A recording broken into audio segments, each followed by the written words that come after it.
Assalamualaikum warahmatullahi wabarakatuh. Perkenalkan, nama saya Nadal Fiza dari kelas A4 mata kuliah statistik. Di sini saya akan menjelaskan tutorial penggunaan SPSS.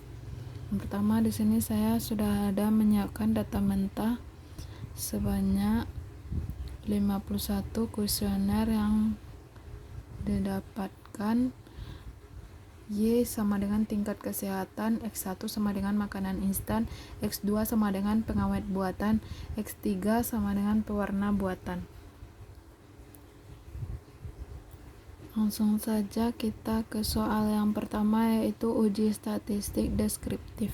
Untuk membuktikannya, kita langsung ke SPSS dengan cara klik Analyze Descriptive Statistic. Kita klik frequency.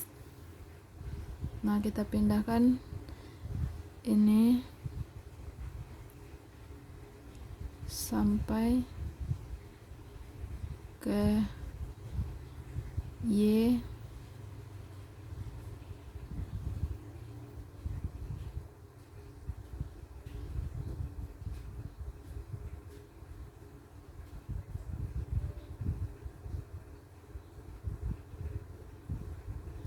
Untuk mendapatkan hasilnya, kita klik OK. Nah, inilah hasil dari frekuensi. Ini statistiknya.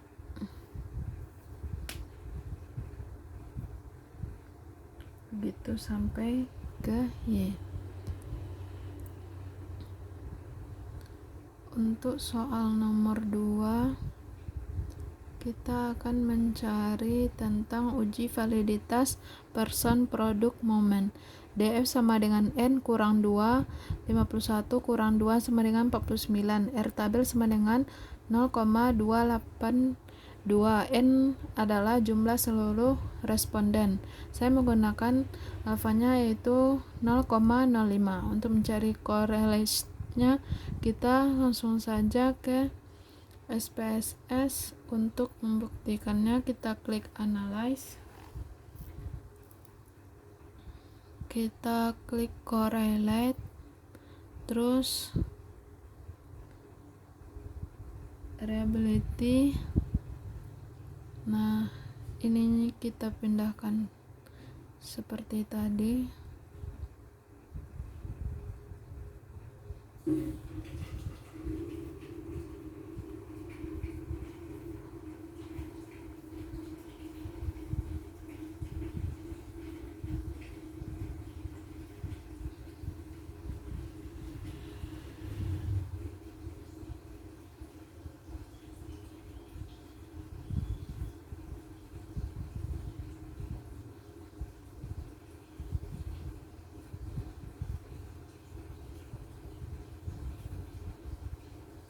Ini kita klik person, tweeted, fact, OK.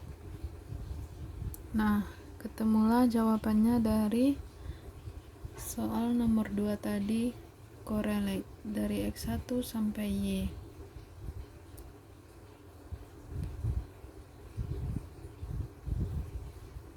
Nomor 3 yaitu kita mencari uji reliabilitas Cronbach alpha. Dikatakan reliable jika nilai korrelat alfanya kurang besar dari 0,6. Langsung saja kita buktikan ke SPSS. Kita klik Analyze, kita klik Analyze, terus Reliability Analyze, terus kita pindahkan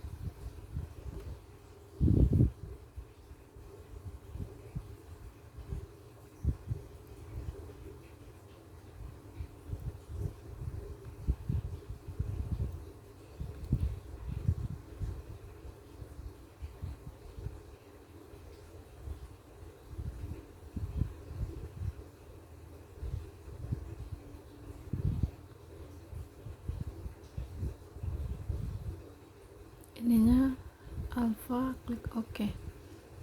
Nah, di sini ada reliability summary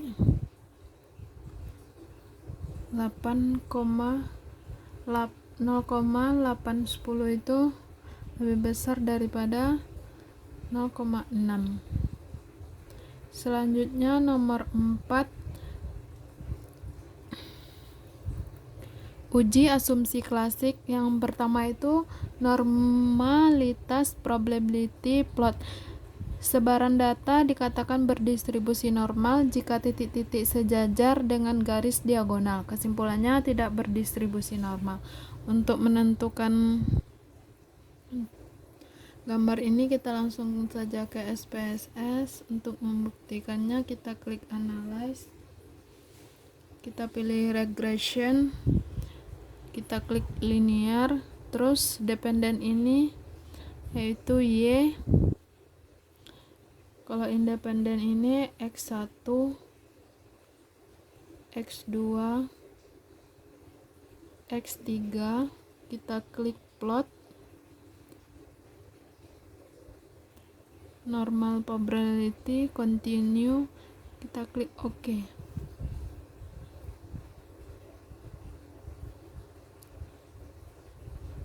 Nah, muncullah seperti ini. Ini kan garisnya tidak sejajar, maka dikatakan berdistribusi normal. Kesimpulannya tidak berdistribusi normal.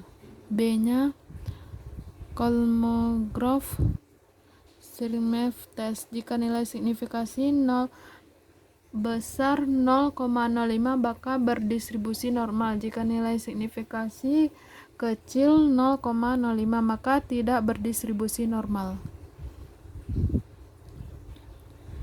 Kolmogorov B.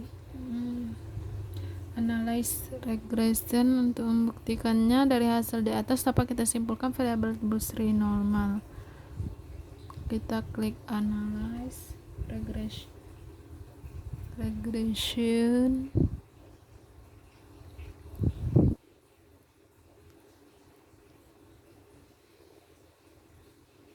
Mana?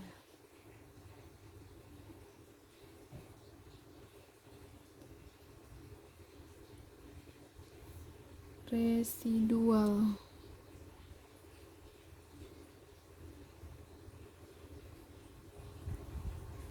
Kita lanjut nomor 5, uji hipotesis. Analisis regresi linear berganda. Y sama dengan 375 tambah 0,74 tambah 151. Keterangannya Y sama dengan tingkat kesehatan, X1 sama dengan makanan instan, X2 sama dengan pengawet buatan, X3 sama dengan pewarna buatan. Untuk mencari koefisien ini kita cari di output yang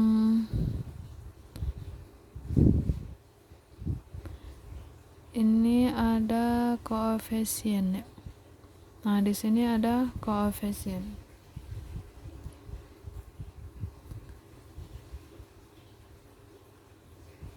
Selanjutnya yaitu uji simultan F. H0 tidak terdapat pengaruh, H1 terdapat pengaruh. Kalau ANOVA ini kan F-nya 13,264.